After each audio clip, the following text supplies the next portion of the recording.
So this last conversation is what we at Clooney like to call a trialogue, not a panel. So it's more of a free-flowing conversation between three people. We like to think of it as imagine three people with a glass of wine around a fire, very unstructured. We publish these in the Clooney Journal. We did one with Ross Douthat, one with Robin Hanson from the Mercatus Center. We want to do more of these trialogues and experiment with form as we go along. So we're going to try to replicate that today. And the way it's going to work is Michael Sakasis is going to kick off with a short talk to frame the discussion on technology, and he's going to be joined by Hollis Robbins and August Lamb on stage to continue the conversation about technology. So let me start with Hollis Robbins. She's a professor of English at the University of Utah, where she was formerly Dean of the College of Humanities. Previously, she was Dean of Arts and Humanities at Sonoma State University and Director of African Studies at Johns Hopkins University. Her academic field is American and African American literature. She writes and speaks regularly about AI, as well as on the role of university leaders and administrators in ensuring academic freedom and speech on campus. And Hollis is an alum of the Novitate Conference and led a very spirited panel at the Novitate Conference. So please welcome Hollis.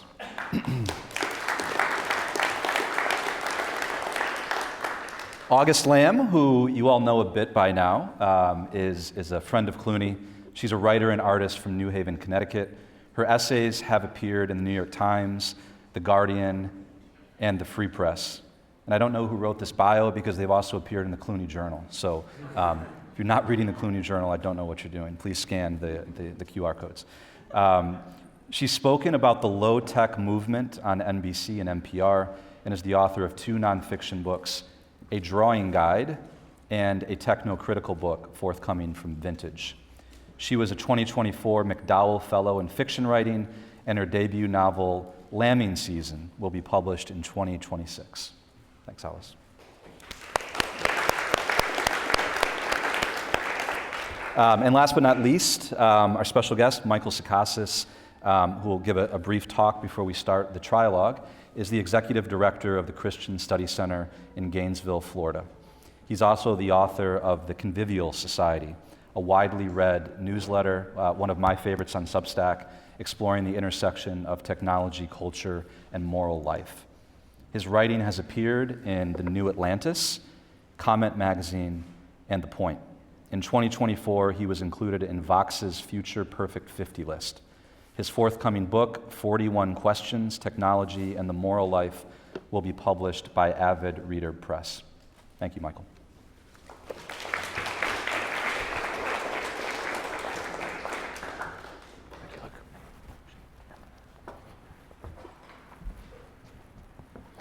So good afternoon. It's a pleasure to be here, and I think one of the measures of the success of this conference thus far is that early on, especially as I was listening to the first couple of panels, I felt a little bit of myself come alive, which is almost the opposite experience that I tend to have consuming a lot of digital media, for example. So Luke, thank you for the invitation. Delighted to be here. I'd like us to think for a few minutes about the theme of the conference, metanoia, deep, abiding change, in relation to digital technologies. This juxtaposition presents an enormous array of possible topics, issues, and directions that we might take, but fortunately for you, Luke also asked me to keep it to 10 to 15 minutes, preferably closer to 10, so I have an eye on the clock over there. I initially thought that I would offer what I was going to call a set of loosely structured theses on the possibilities for change in digital environments, but then I thought I should best avoid putting it that way. That I really want to be the token Protestant presenting a set of theses at a Catholic university. A little too on the nose. So instead, we'll just call these notes towards a theory of change in digital environments. And hopefully these brief reflections will also prepare the ground for a fruitful conversation with Hollis and August. And I should say that these will be more on the critical side of things, and hopefully constructive efforts in response to them will arise out of our conversation. So first, a couple of passing comments about the shorthand that I tend to use, shorthand which presumes certain claims or generalizations that you may or may not want to buy into, but I only have 10 minutes, so I'm not going to defend them. I've thus far referred to digital environments or as I sometimes also phrase it, digitized technosocial environments. This is not the most elegant phrase, but it's meant to convey a couple of key ideas. First, that digital technologies do not exist in a vacuum. They are always also social technologies with political, economic, and cultural dimensions. And second, digital technologies are not merely discrete artifacts that we take up for this purpose or that. Rather, these technologies form an environment in which we are always operating.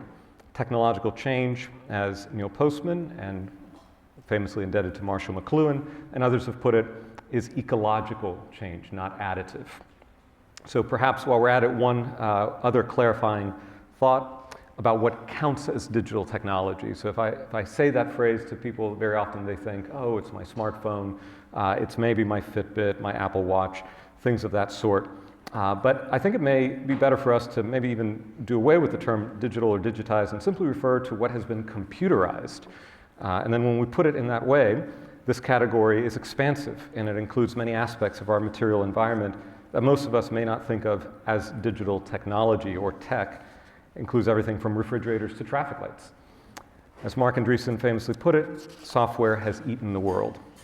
So increasingly, the digitized or computerized technosocial environment tends towards becoming more or less coterminous with the built environment. It is the water in which we swim. And this is a realization that Ivan Illich, which inevitably was going to come up today, that Ivan Illich, the 20th century social critic, whose work has been very influential to me over the years, and who was himself very influenced by Levinas, who got a little shout out earlier today, he came to this conclusion later in his career, in part under the influence of people like Walter Ong and Marshall McLuhan. After writing his most famous books, Deschooling Society, Limits to Medicine, Tools for Conviviality, Illich came to believe that his critical analysis of industrial age institutions had been inadequate.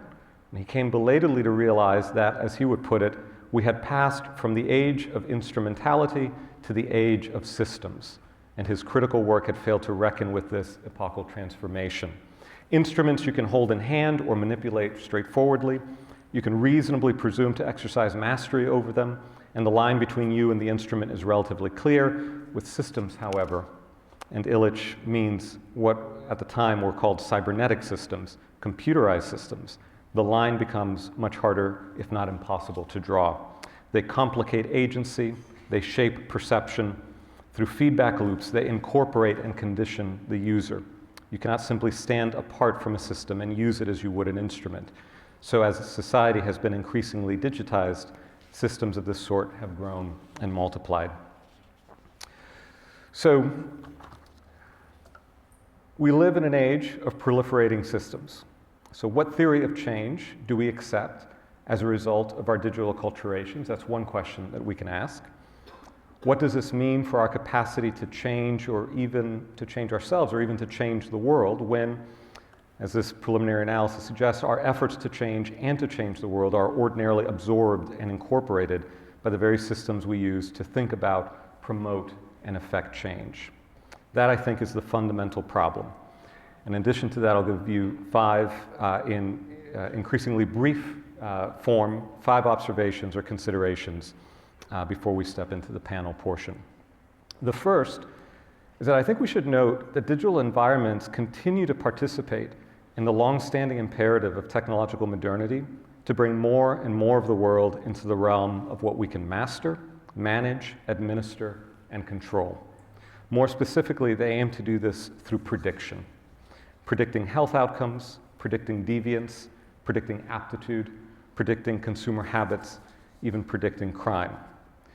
The thing about prediction, of course, is that it presumes stability across time as well as consistency of behavior and character. Radical change, on the other hand, tends to be unpredictable and unmanageable. You don't expect it. It surprises you, and often surprises the person who undergoes it. So I'm not suggesting that such predictions are always inaccurate, although they often are. Rather, I'm suggesting that the symbolic fallout of such tools is to constrain our imagination about the nature of the change we are capable of. We acquiesce to predictive technologies, perhaps even unwittingly, and, for example, conform our habits to the suggestions of the recommendation algorithms that increasingly lock us into a narrow range of choices and options. To relate to the future in the mode of prediction is to foreclose the desire for grace, the unlooked-for gift, and openness to transformation. And furthermore, the hidden assumption of predictive technologies is that there is an essential truth about the self that can be discovered by the algorithmic sorting of our data. Here, too, the effect is the formation of a subject with a narrow understanding of the possibilities of change for themselves and for the world. Second, and relatedly, the change that is on offer in digital environments is behaviorist and tends toward either visions of optimization or radicalization, outcomes which both tend to benefit the system as much or even more so than the subject. So social media nudges us towards outrage, Amazon nudges us towards consumption. We're handed all sorts of tools to manage rather than experience the self. We enter into a realm that Evan Selinger and Brett Frischman have called a realm of engineered determinism. The world structured by digital systems is a Skinner box, and what it desires for you is utter predictability. In fact, it prefers to get you out of the picture altogether, truth be told. Third, digital environments undermine the psychic conditions conducive to change by eliminating silence and fracturing attention. So this is a beautiful exercise that we all just undertook a little short while ago. But we recognize it as unique precisely to the degree that it is so rare in our ordinary experience. Even now, moments where just a few years ago we might have grabbed a moment of solitude, say stopped at a red light in traffic and silence, we now instinctively reach for the smartphone in order to fill our minds and our heart with noise rather than accept the silence in which we might discover the needs of our own souls.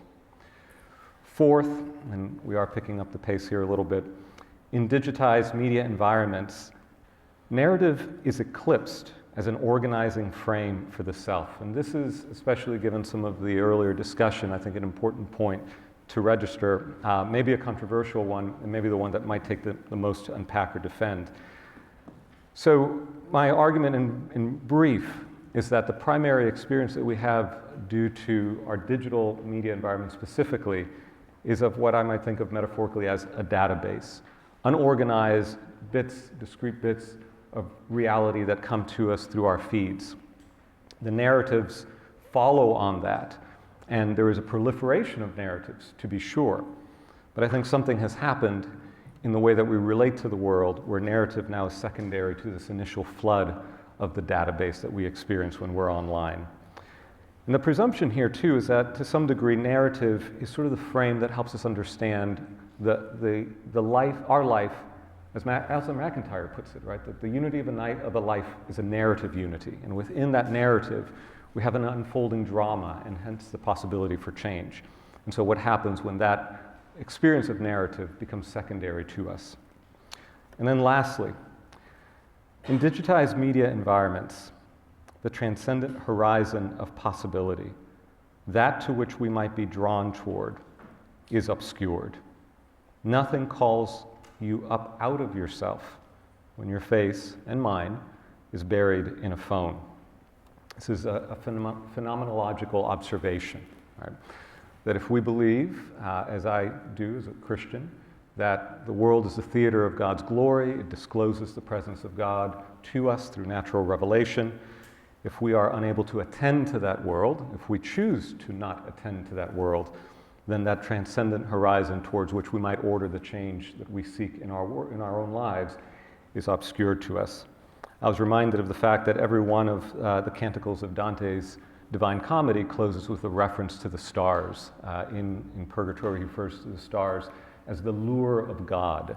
And we live in an environment where it is increasingly, for instance, unusual for us to look up, and even if we were to look up in a suburban or urban setting, to see these stars that give us a hint of what we are called for. So, if our faces are buried in our phones, we lose a sense of the thing towards which we might work towards. And this is a shame because it is quite obvious that what we need and what our culture requires is change on the order of a complete metaphysical reorientation to reality, to enter into new ways of relating to the world that set aside the impulse to control, to master, to exploit, and extract. One way to think about change in an age of systems then, is to recognize that the system will facilitate and maybe even encourage various kinds of change. Change in your habits, change in your diet, change in your manner of expression, your fitness, your thinking, your relationships. But the one kind of change that the system cannot facilitate and will not tolerate is a change that amounts to a refusal to live by the terms set by that system. Of this you must not repent.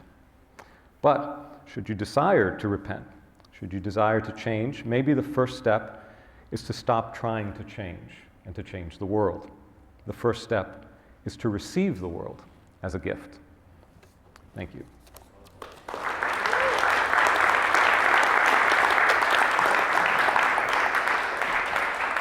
Well, let me just start by saying that was really fantastic. And lists are great. They're a technology.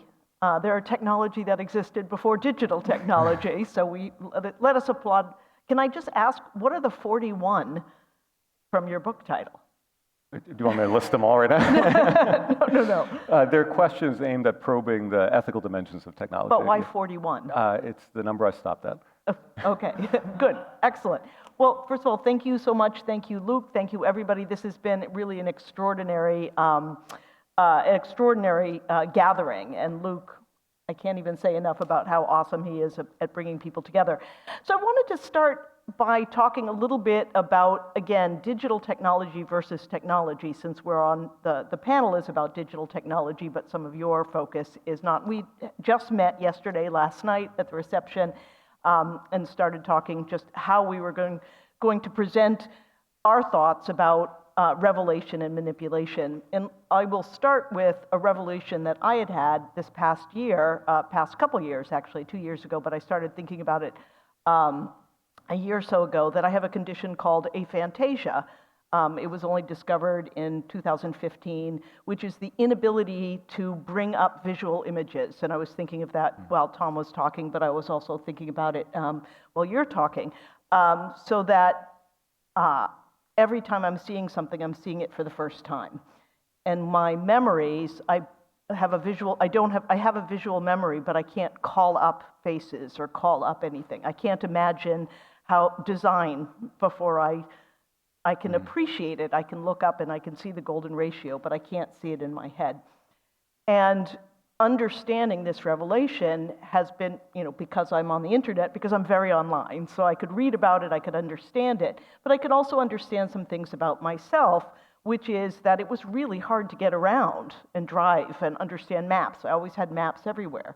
So the idea that today we have GPS in our car that is always telling me digitally where I am, like God clearly invented this for me, right? Like this is the way I think about it. I am so grateful for this technological innovation because it allows me to situate myself visually in a way that I just can't. Now I'm perfectly happy, successful, decently successful person. Like it's not a hindrance, it's not a disability, it's not like you were, getting around without it. But I realize that I don't have this ability that most people have to conjure up images of their loved one, or conjure up images of where you grew up, or conjure up images. Like I was here 18 months ago, I had no memory of any of it walking up to the building, right?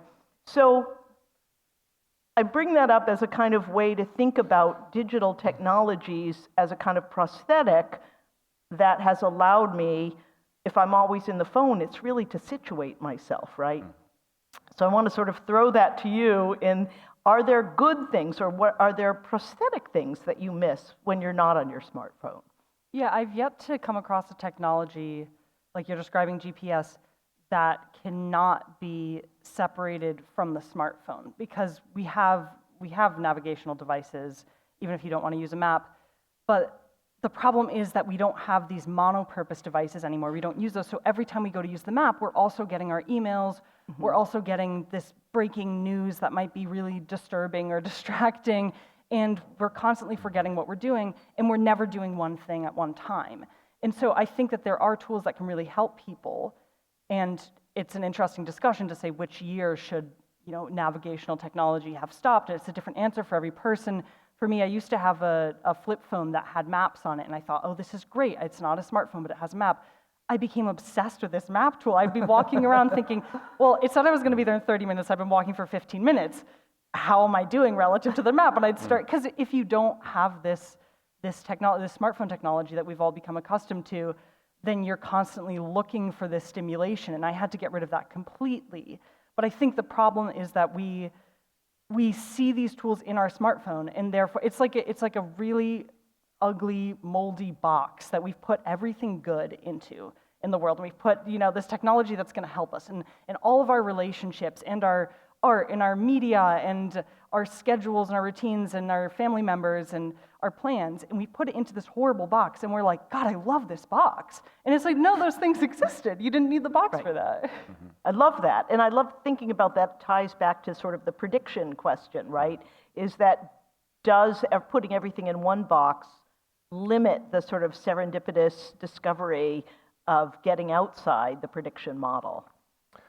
Yeah, I think the way I've ordinarily thought about GPS, so I had this realization at some point about maybe 10 years ago where, and at the time it wasn't even a smartphone, it was just the old-fashioned GPS that you would buy and put in the car.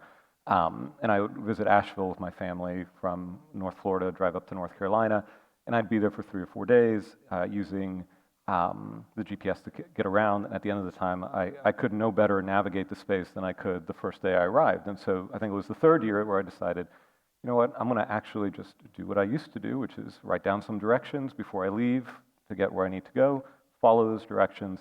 And I think by the second day, all of a sudden, I felt this kind of increasing competence. And this, I would also frame it in terms of a kind of a lack of alienation from the place I was inhabiting, right? So I think clearly where there are cases where people have certain needs or deficiencies where the tool is helpful, that's perfectly legitimate. And maybe best to think about interesting ways of incorporating that assistance. But I also want to think about how these tools do create a kind of compulsive behavior, right? We're looking for that stimuli. And I had a flip phone for many years, and the last iteration of it had a browser. And all of a sudden, I found myself checking email in a very clunky flip phone browser. And so there is this compulsion. And the only other thing I'll say about that is that if I did get lost, right? If I somehow failed to find my way, what would I do? I would have to have a human interaction. And so any one of those was insignificant, but I think the cumulative effect, not just with GPS, but with many other technologies, of eliminating these little micro interactions that we have with other people is also worth considering and taking into our judgment about these tools. I think the thought experiment of what would happen if the cloud went down, right? And we didn't have this, right? And if you got lost, you'd have to knock on the door, which frightens me to death every time you read the story about somebody knocking on the door, usually a person of color, and getting shot, right? Because we aren't in an era where people ask questions for each other, or you stop somebody on the street and ask directions. And that's what excites me so much about your work, right? Can we get back to a kind of human-to-human interaction where, I don't know the last time you had anybody knock on your door, and you're like, who's knocking on my door? Nobody told me they were coming over, right? But if you watch movies or TV shows from long ago, people are knocking on people's doors all the time. Like, is it possible, do you think, to get back to that? Yeah, I think it's disturbing that our impulse whenever we confront any problem, any small logistical problem in our daily life, is technology and not, first of all, consulting ourselves with navigation that can just be basic common sense that I don't really see anyone, especially around my age, using nowadays, which is just, where is the sun? Which direction did I come from? That body of water is called the East River, so it's probably in the east, Let me look at the street signs. Where is that subway stop? We don't give ourselves the chance to perform mentally, and so, of course, those abilities will atrophy and we'll no longer be able to use them when we need to. But also, if we don't have the ability to do it, we miss a social interaction. And like you said, those add up over time. And I do have to say, I am the category of person that it's probably safest and easiest for me to go up to other people. People don't feel threatened by me in any way. So I often just bumble around my city and ask people for help, and I can kind of create this, if the cloud went down, I'm creating this kind of network of information in real time.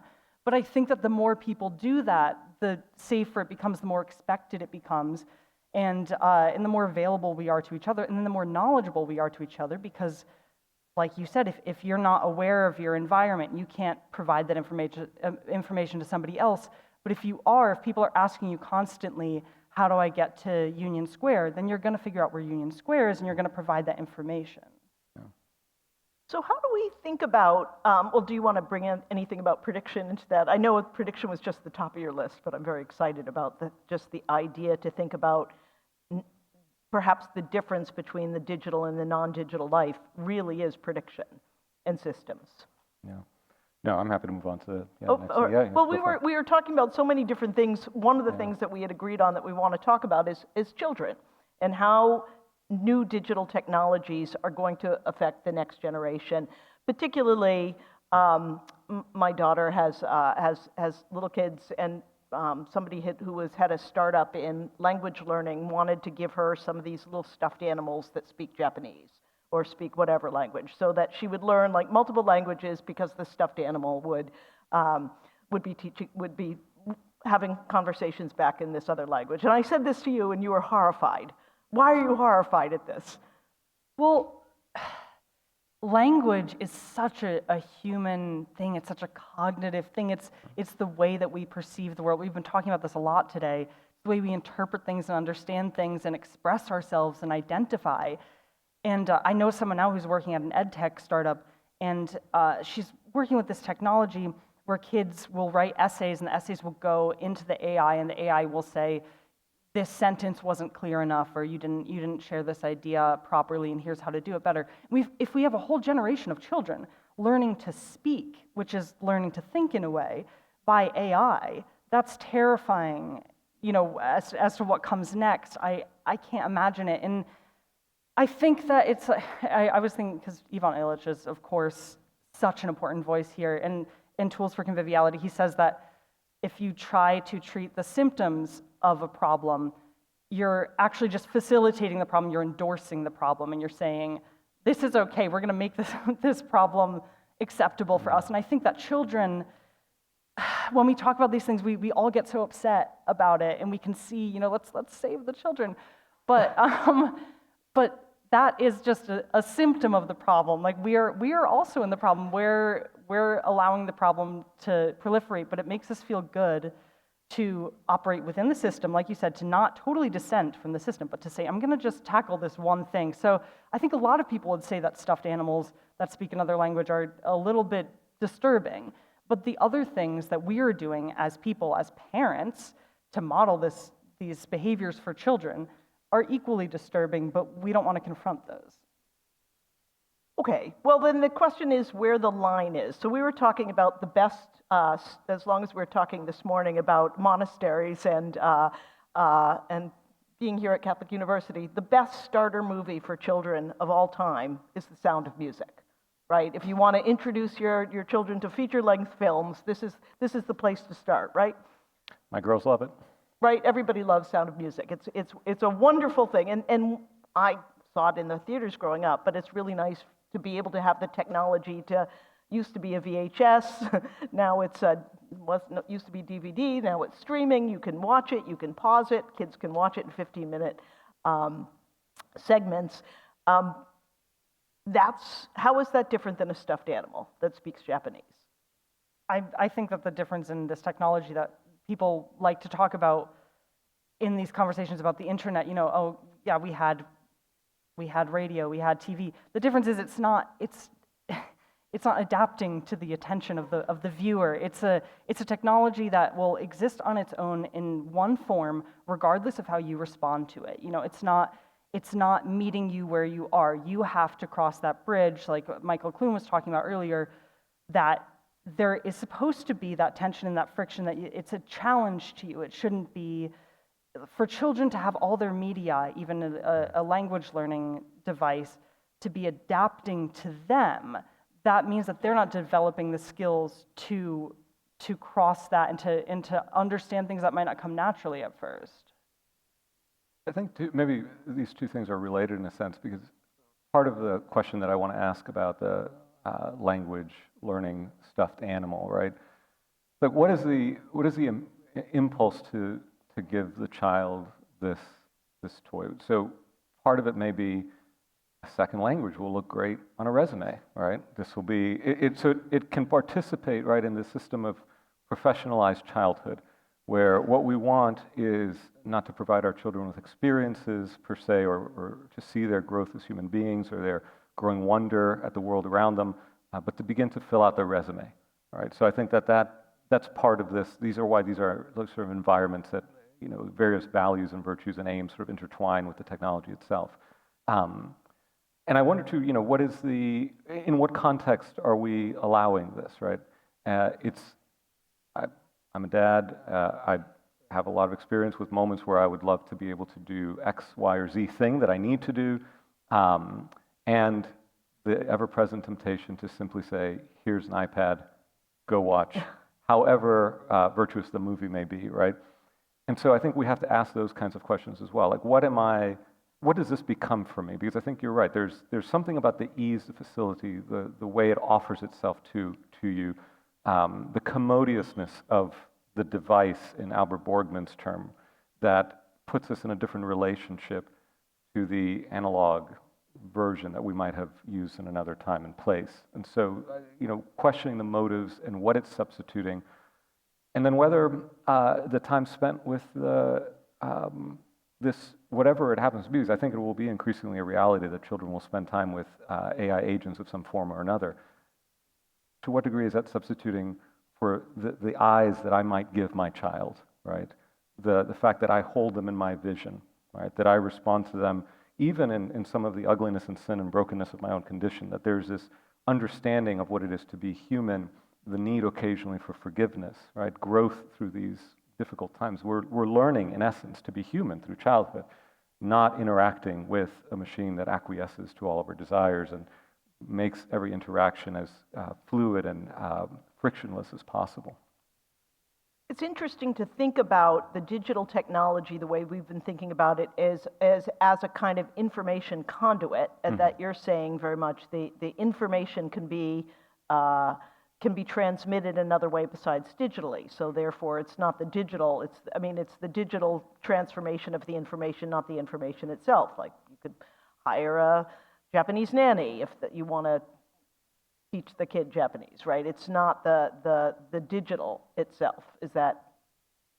Yeah, I think that language is social, and a child interacting with something, it's hard for us to even imagine how confusing that would be as a child, especially, you know, children are used to having an imagination and to anthropomorphizing all of their surroundings and to, you know, having stuffed animals that they think of as sentient beings. Then suddenly to have that stuffed animal speaking back to you and that being a relationship that you have. I mean, if I had a relationship like that, then going to school and hanging out with people who sometimes disagree with me, you know, who don't always pay attention to me when I make bids for attention, that would be really disturbing and would make me feel like I'd rather go back and hang out with my stuffed animal. So I think that the digitizing of it, it's, first of all, you can't really digitize anything. It becomes a different thing. These days, I don't know, Kevin Roose from the New York Times, you know, it was a year ago or so, had the relationship with his AI chatbot. I mean, I think we're raising a generation, I mean, to your point, we're raising a generation on a technology that most people think, or many people think, already is somewhat sentient, right?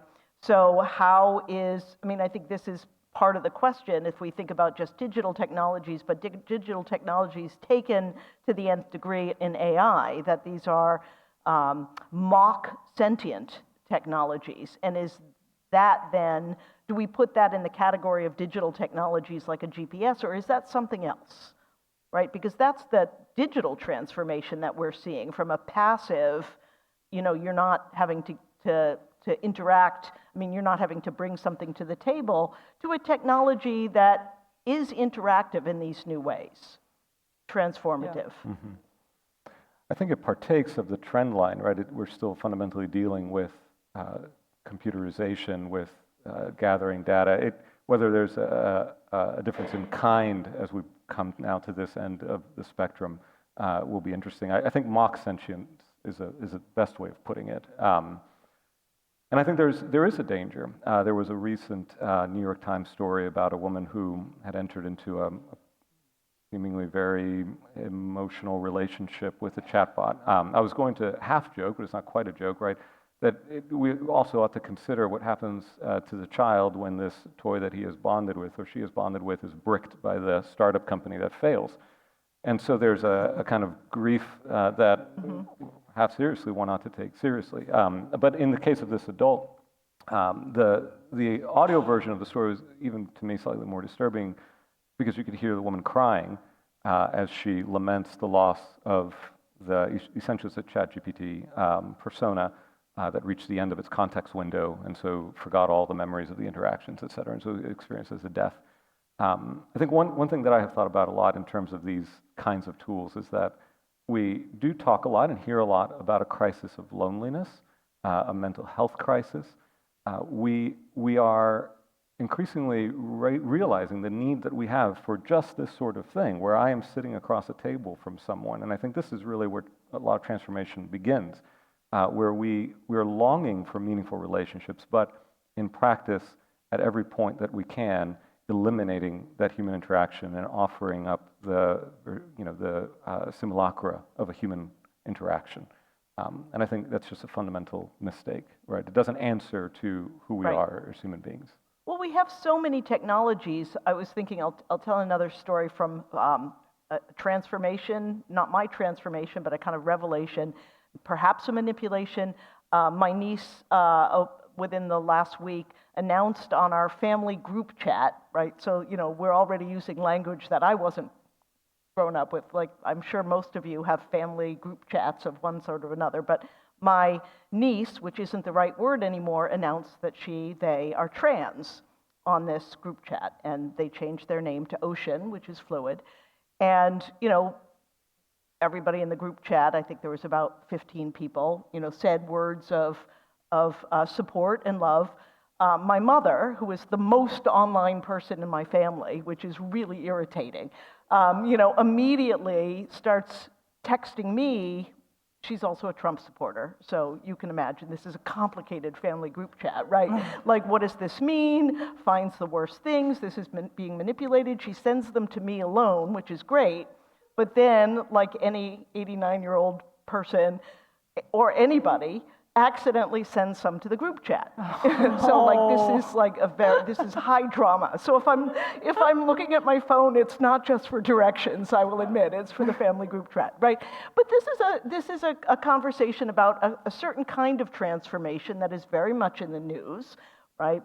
And, whatever. For me, it's not a transformation for me at all.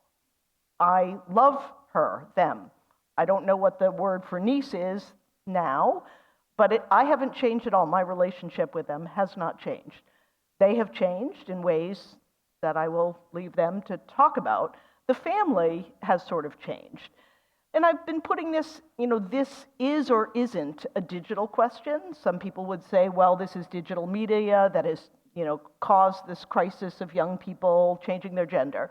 Or you could say perhaps it already was. I was having a conversation early on about Joan of Arc, about being caught up into this question of were they or was she not, and being brought not, but being used to say these are conversations that human beings have had all the time. So, is this a case? Is this a kind of transformation that is supported, predicted, undermined? How does digital media have anything to do with this? Yeah, I think the question of identity and sexuality and gender is really interesting through the digital lens, because I'm friends with a number of evangelical Christians who are anti-gay, and I use scare quotes because that's what my more liberal atheist friends would say, but I'm bisexual. I date women and men, and my liberal friends will always ask me, how can you be friends with these people? How can you condone that? And my metric is, are they kind to me in person? And do they treat me well in person? And when these topics come up, we have totally measured conversations. Now, if those conversations were online, and if I were online, I'm not someone who goes on I don't have a computer. I think I would be a lot more entrenched in my identity. I think that identity would be codified by the fact that the algorithm would start feeding me other people that identify in that way, and it would make the world feel more segmented and less human. But when these things happen in real life, like it's been shown time and time again that the angriest, most prejudiced people, when confronted with that actual human being, will behave totally normally, like in a one-on-one interaction outside of the political sphere. So I think that these discussions happening online, I think that would have gone a lot better in person. I think that dialogue could have happened, and it wouldn't have been a screenshotable moment where someone could say, "Oh, look at the stupid thing that Grandma said about this." It would have been something that we could have all discussed in person, and it could have developed more organically. And so I see people taking these little moments out of reality, and because they're frozen, they're frozen in time forever, and it forces us to become our identities, and to find these identity groups, and to seek them out online, and to stop being open to other people. I think I would just echo that these fraught conversations, the kind of conflicts that we deal with as human beings in the world, within families, within communities, there's no guarantee that they will go better in person. But I think the look of the other person, the proximity, the embodied presence, certainly does something to humanize the encounter if our hearts are open to that in ways that are harder to come by online. It's much easier to be cruel, it seems to me, when you don't see the impact of your words on the face and body of the person who receives them. So it seems to me that invariably all of these conflicts, high conflicts, could be handled better when we are face to face to one another. Interesting, again, back to Andrew's talk a few minutes ago about the nature of embodied change, and we've been being here talking very much about conversion and spiritual change and the inner kind of change. And I think there's a way that we could actually have think about the relationship between inner change and outer change, right? In the context of not just transgender, but there's so much in the air these days about changing one's bodies, right? Ozempic is huge. Plastic surgery and filler and Botox, right? The idea that most people seem to be, at least as they talk about online, changing the way they look all over the place. And so we've got a generation of people who are growing up thinking that stuffed animals will talk back to you, thinking about grown-ups who could look completely different next time you see them, right? Like, how do we think about transformation and change and staying the same, whether digitally or not? Yeah, I think about this all the time because I live in New York, it's really difficult if you've ever had self-esteem issues. Living in downtown Manhattan is rough. And I often walk around and I see the absolute most beautiful people, or people who've worked really hard to be beautiful, whether it's worked or not, but you can tell, and they've worked really hard on their outfits, and they put a lot of money into having their hair highlighted and getting nails and the right makeup and everything. And I see these people and they're scrolling TikTok on their phones. And I just kind of think, and it might be childish to think this, but I'm like, what's the point? What's the point in affecting this change to your body and to your appearance if you're not actually even in the world in which this change has taken effect? You're living this disembodied life, but then you're working very hard on your appearance. So I'll see these beautiful people and I'll feel jealous for a second, and then I'll be like, well, I'm the one who's actually alive. I'm the one who's actually present in this moment and experiencing this. So I don't know, I'd rather be myself moving through space than the perfect model who's nowhere, who's nowhere, and it doesn't matter that they're beautiful, and they're not experiencing it. They're not experiencing the wonderful benefits that I imagine it has. So I think that it's interesting that this emphasis on change is very superficial, and also, it's medical. We want to extend our lives, and yet, what do we do with that beauty? What do we do with that extra time, with our extra lifespan? We spend it scrolling. What do we do with our time off work? We spend it not being in our lives. And so I've struggled to figure out what that all means, and I know we're all reflecting off of each other and we're seeing images online and it's pushing us to change and to improve or whatever, but then we never get to reap the benefits of that. And I think if we all just stopped and we stopped trying to improve and we stopped comparing ourselves, then we could just appreciate whatever mediocrity we already have. My comment will simply be that Ivan Illich talked in his Reflections on Medicine about how we enter into a new relationship with the body because we begin to understand the body through the various devices and tools that measure this or that aspect of our health. He talked about the body, this is in the 1980s, so it's a little dated, but about the body being reduced to the chart, right? The chart that the doctor, the physician may fail to look at you, may fail to ask you, what are you going through? You'll simply glance at the chart and arrive at some estimation of your general health or problem.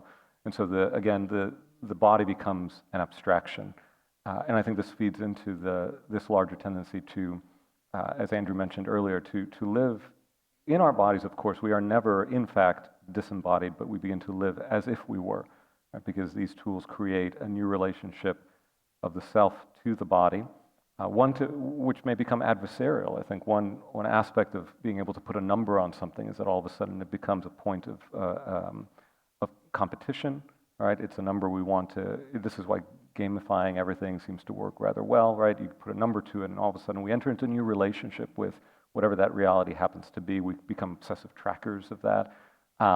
And we reduce health then to what can be measured, right? And we also shift in our understanding, our own relation to our senses, to our bodies, and the body becomes discentered as the focal point of human experience.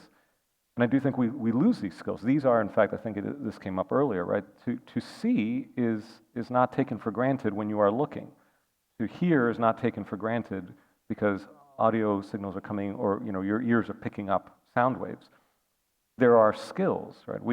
I've been thinking lately about the need for the arts of being human, right? In addition to the arts of memory and the arts of dying, right? We need a tradition now of the arts of being human, the art of conversation, the art of silence, the art of hearing, seeing, touching, in fact, living through the body that is the seat of our experience. And the phrase is Illich, the symbolic fallout of these tools, regardless of the ends to which we put them, are to put us in a new relationship to our bodies and to our experience. I love that. Yeah. By the way, do you watch The Pit? Does anybody watch The Pit? Does anybody here watch The Pit? The Pit is an extraordinary TV show about the body. And if you watch it, I mean, I'm not going to give anything away. It's like a whole day in an emergency room. But for the first time ever on TV, images of a scalpel cutting into a body, like close-up shots. I'm constant like this in front of my TV, but it depicts the body in all its sort of fragility and resilience in these really extraordinary ways. That was making me think about that. So watch that. I was thinking a little bit about being a grandmother now, and I used to hate this. I thought when my daughter has children, it changes what the headline will be if I rob a bank, because it'll suddenly be like grandmother robs a bank, right? But now that I'm a grandmother, I am a technology, right? If anybody's read about the grandmother hypothesis, right? Why are humans the only species that we live 50 years after our usefulness as childbearers are gone, right? So the technology of being a grandmother is the transmission of culture, right? That's my job, right? I can no longer have children, so my job is to ensure to the next generation this is what grandmothers do. And I think I'm actually a pretty good technology, except then I think about my mother who's constantly online, right?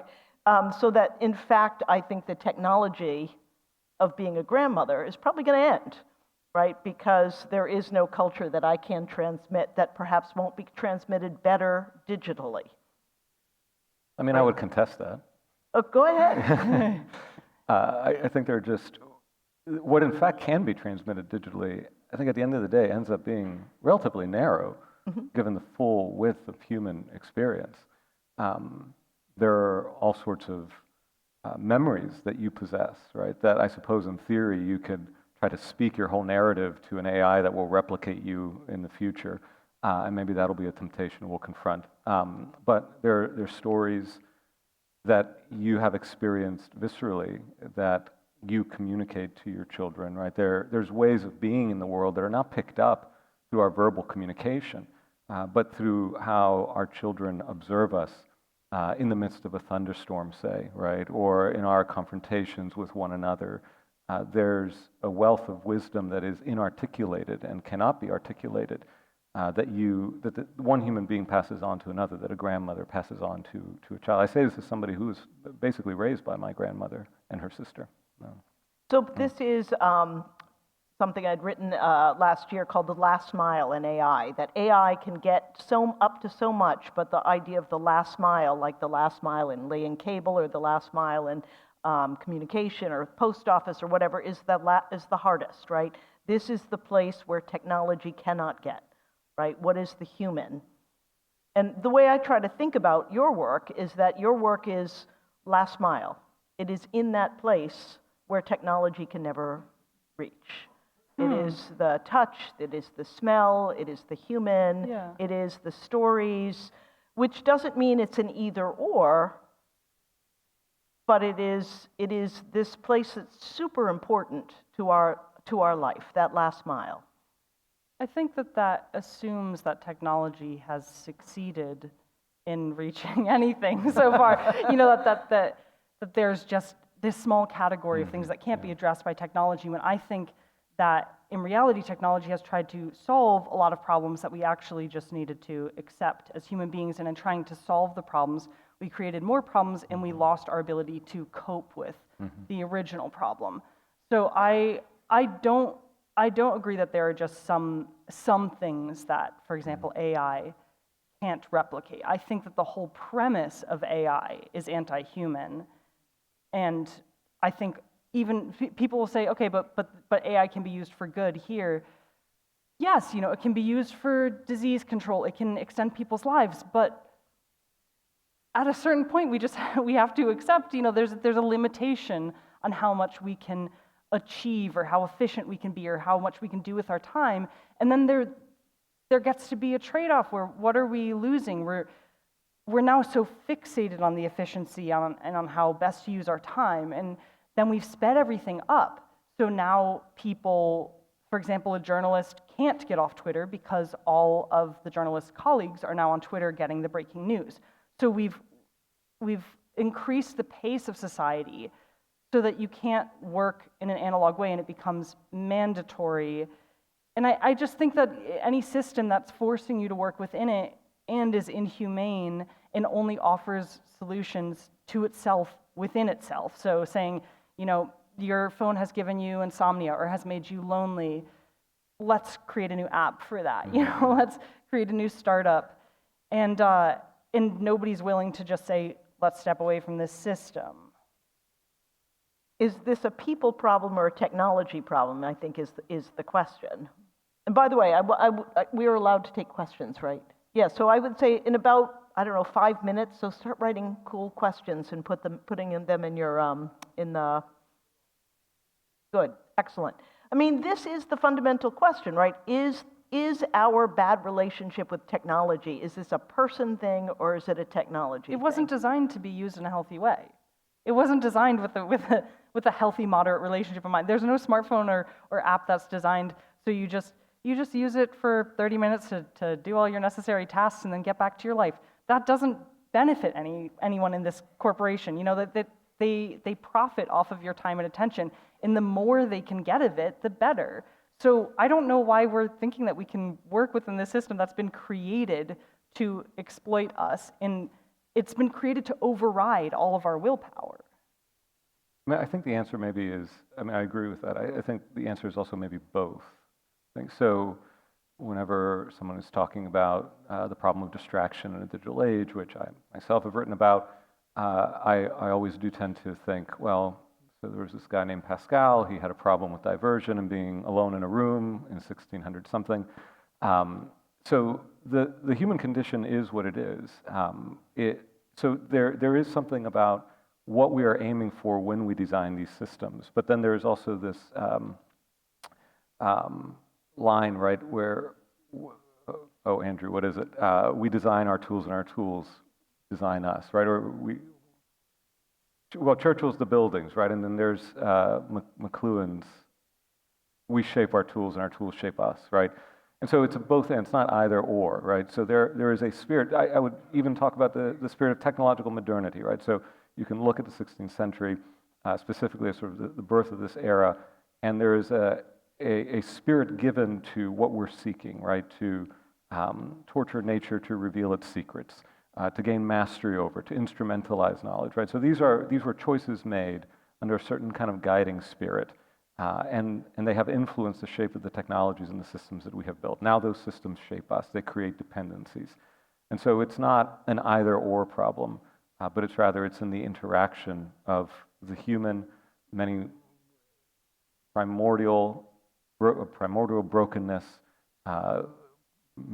disordered desires that then meet certain tools that can exacerbate, right, those disordered desires, right, that can create novel iterations of the perennial problem, right? That can take a fundamental human need, offer a solution to it, but in fact offer a kind of counterfeit that only leaves us indebted, not indebted, but addicted to the solution that is proffered to us in this form. So it's always a kind of both and, I think, to that question. Yeah, I agree completely. I think we're so focused on meeting our needs when we should actually be questioning our needs and whether they're actually needs. Yeah. It's interesting, the reading as much as I've done about aphantasia and the opposite of, there's a spectrum of how much, and I'm sure you're all doing this with your eyes closed right now, figuring out where you are on the spectrum of voluntary images, right? The opposite from aphantasia is hyperphantasia, which are people, and both of us at Tales are about 3 to 5% of the population. These are people whose visual imagination is actually more real than real life. So people who can imagine somebody coming in and killing you, or imagine their own death, or imagine some human tragedy, and can make themselves weep and have emotional, reactions to something that's purely imaginary. And I think about this technology that is inside our heads, which isn't our smartphone, that we haven't even really thought about tapping into, about the differences in our ability to use the technology to put ourselves in this or that kind of emotional state. None of the research on things like hypnotism or therapy gets at this difference that we have, because it was only given a name in 2015, and people only know it now because of the internet, right? So I think, I'm very excited and optimistic about the ways that our digital technology of communication can tell us more about what's happening inside our head, which is, perhaps you're the pessimist and I'm the optimist, and you get the middle position here. But why do we want to know? Why do we need to know? These metrics and this data, I talk to people all the time who will say, well, I need it to track my runs. You have a body and a mind to track your runs. I need it to tell me when to go to sleep. When we outsource all of that, we lose that connection to ourselves. And going back to the grandmother idea, this women's wisdom that we have, that there are actually cures for women's ailments that women know amongst each other, but no doctor will ever prescribe you. And I'm not talking about offbeat, countercultural thinking here, just things that women kind of know. Oh, you use that thing, it doesn't benefit a pharmaceutical company, so they're not going to, get you to pay for it. But we all know that, and I think that we have to be that for each other. We have to play. Yeah. But it may be that actually the group of people in the identity that I would share with other people would not be being a woman or being a grandmother, would be having aphantasia, right? Or Yeah. You say that some people, you don't need to clock your miles. Maybe some people do, right? Maybe there's something about the inner workings of their brain that somebody really does need to document something. Or maybe hyperphantasias. I wrote about this in the context of that movie, The Sixth Sense. I See Dead People, right? If you watch that movie again as a movie about hyperphantasia, it is really the movie about what it's like to actually see horrible things all around you, and that there are those of us in this room perhaps who have hyperphantasia, and that makes me kind of sad, and they probably think it's sad to be me, but right, that we need to actually start dealing with our inner differences. Can't we just accept those differences rather than having to We didn't even analyze know them? about them, is what I'm saying. Like, I didn't Yeah. even know that this was a thing until,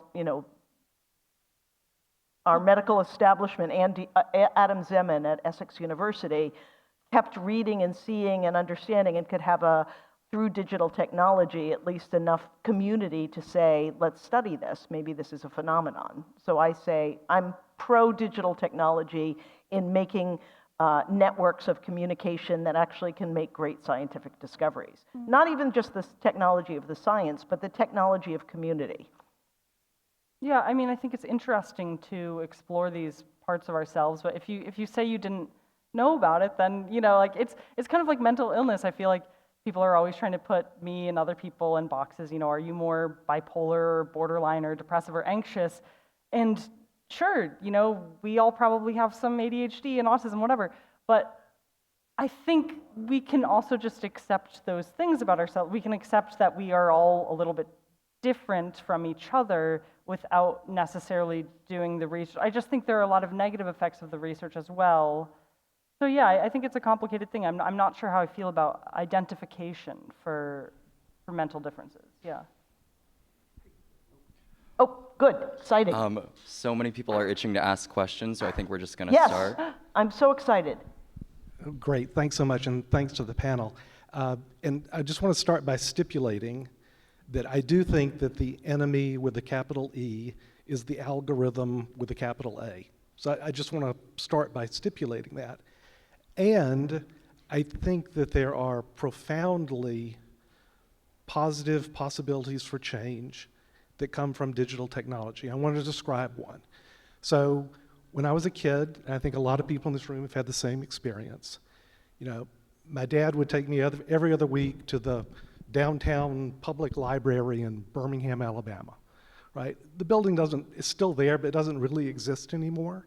But the beauty of that and all the library experiences I've had is you'll search for a book, you go to the card catalog and you look up where it is in the stacks, and then you find it, you locate the book, and that's all well and good. That's search. The most magical experience, though, the profoundly positive experience for me, was discovery, which is not the book that you're looking for. It's the book that's next to it on the stack. It's the shelf above and below. It's the stack next to it. I haven't had that experience in many decades until ChatGPT, all of the large language models.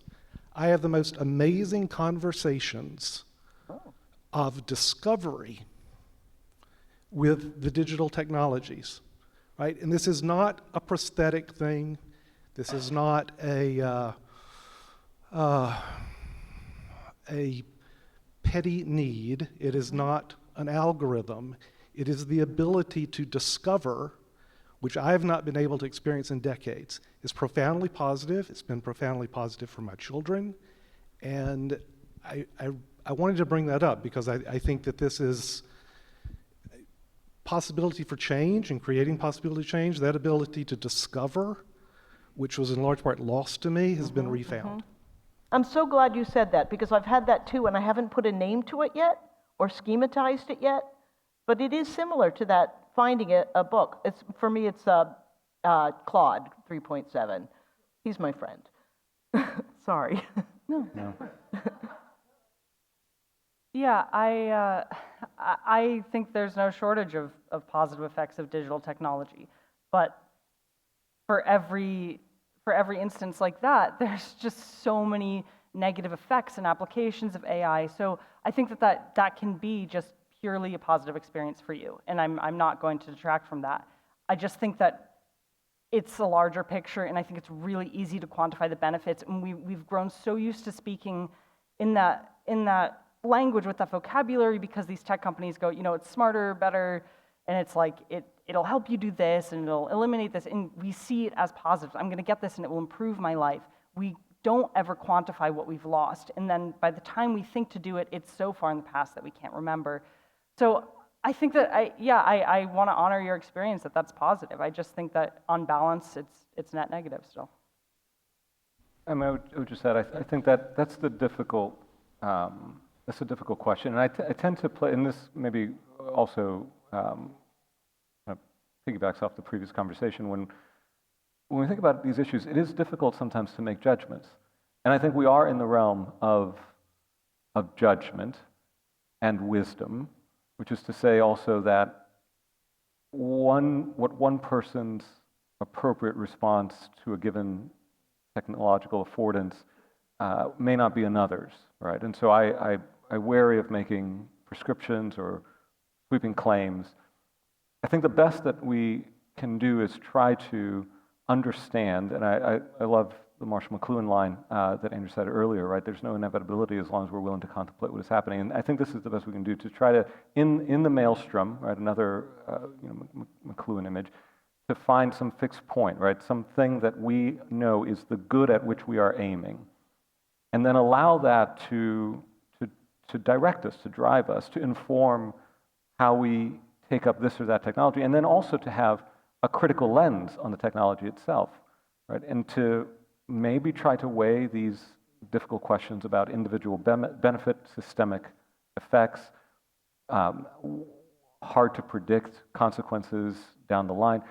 But it is, I think it's a realm that requires judgment and then also grace.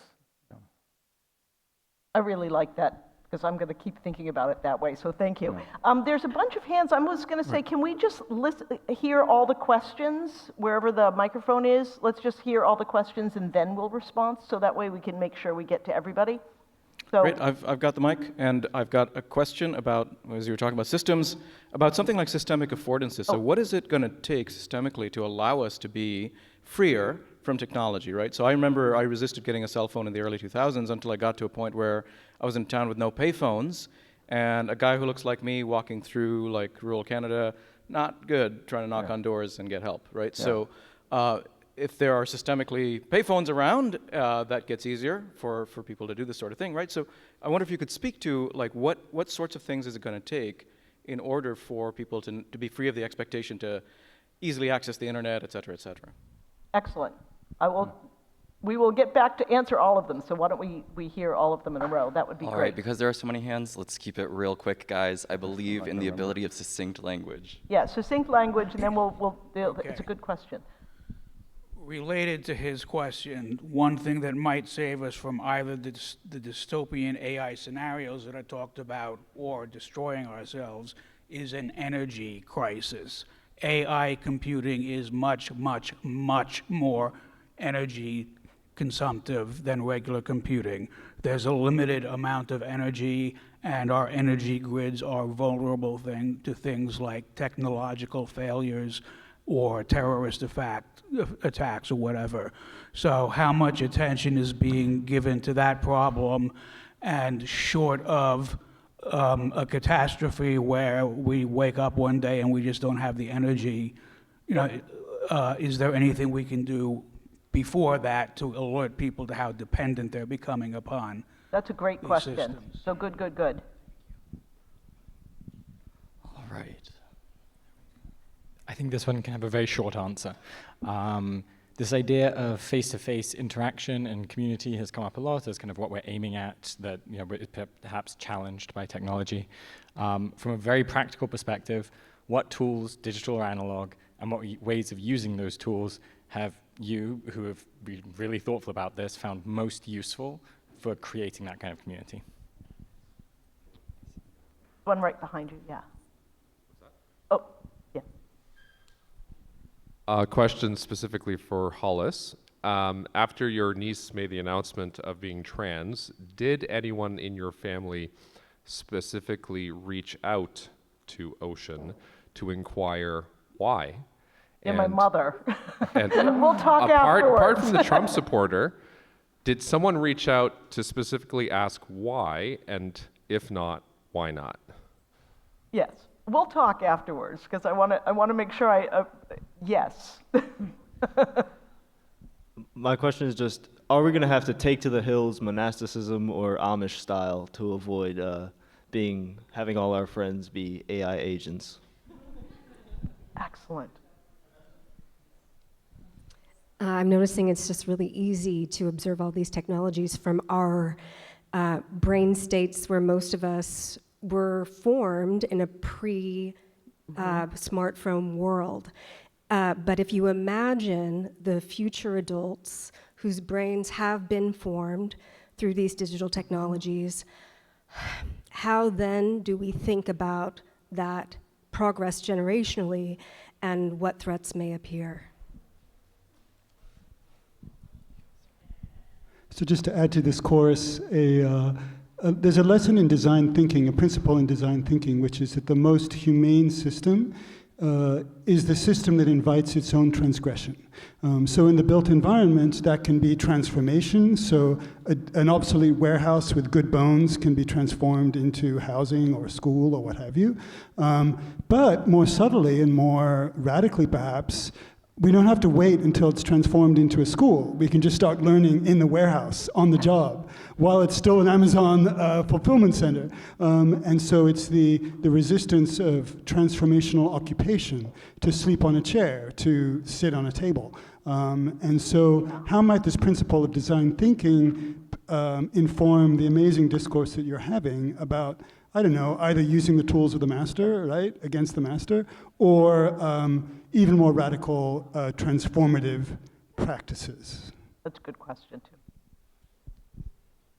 I'm sort of lumping them together, not lumping them, but in the kind of not what happens if nothing question, and then some more specific questions. So, yeah, go ahead. For anyone or everyone on stage, are there any past technologies, whether we're talking as recent as photography or as ancient as agriculture, that you've thought about in terms of their trade-offs, pluses, minuses, net benefits? Yeah.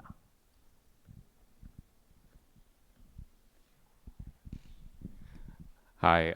So I've been professionally dealing in this kind of tech criticism for my entire career, reading it, writing it myself, publishing it. And I always, in a devil's advocate way, when I hear these critiques, I go through a sort of phase in my head of thinking, I totally agree with this is right, and this is terrible. And then I start thinking through implementing it in my life. And by the time I'm done thinking about it, it kind of winds up in a bucket along with, like, maybe one day I'll take up horseback riding or something like that. And I want to change it, but I've even adopted technologies that I've written long pieces railing against, like I eventually just fall down the hole. How do you have a theory, or do you have examples of rollbacks or changes in the default that don't involve, like, being that one radical weirdo who adopts this thing as your entire lifestyle, like real systemic group level changes where these things have been, where dehumanizing changes have been rolled back or ameliorated in some way? All right, why don't we, do you want to, you take the first minute, you take the second, and I'll wind it up. Go ahead. Oh, me? Oh, okay. Oh my God. Answer the ones you want to answer. Okay, cool. I've just got 3 pages here. I'm gonna go from the back. So I actually, not to plug myself, but I do have a pamphlet that just tells you how to downgrade from your smartphone and takes it step by step, because I get so many practical questions. And are there examples of not being a radical weirdo? You should read Wendell Berry. He talks about how you have to be just that one person. You know, you can't ask for systemic change unless you're going to be that one person. Past technologies you've thought of in terms of a trade-off. Oh yes, I'm anti-wristwatch personally, because I think that you constantly look at it and it makes you think of your life in terms of chunks of time. But Neil Postman in Amusing Ourselves to Death, I just wrote an essay that Jordan titled Amusing Ourselves to Debt as a pun. But he writes about how people say with TV, well, you have to look at previous technologies, you know, those were bad too. And he's like, yeah, let's look at them. Let's look at all previous technologies. There was a trade-off when we developed books, you know? So yes, it's an important question. Humane system, invites its own transgression. Okay, we don't have to wait. Oh yeah, we don't have to wait until the tool is transformed. Oh yeah, God, that is a really big question. Okay, I agree with you, and I've been saying this, that these tools do not invite their own transgression. I was an anti-tech activist online on social media for a while, and then I started to realize that my posts would go viral. You know, it'd get like 30,000 likes, and I'd be like, wow, this is a great day for X, you know? Like, they made tons of money off me. So I am now against using the tools against themselves because I just think it benefits them, it keeps people addicted. People love the anti-tech movement, and they stay online to keep apprised of developments. I'm going to, because we're you get the next rapid fire. 40, Sure. and I'll take this last 10 seconds. Oh, you go okay. ahead.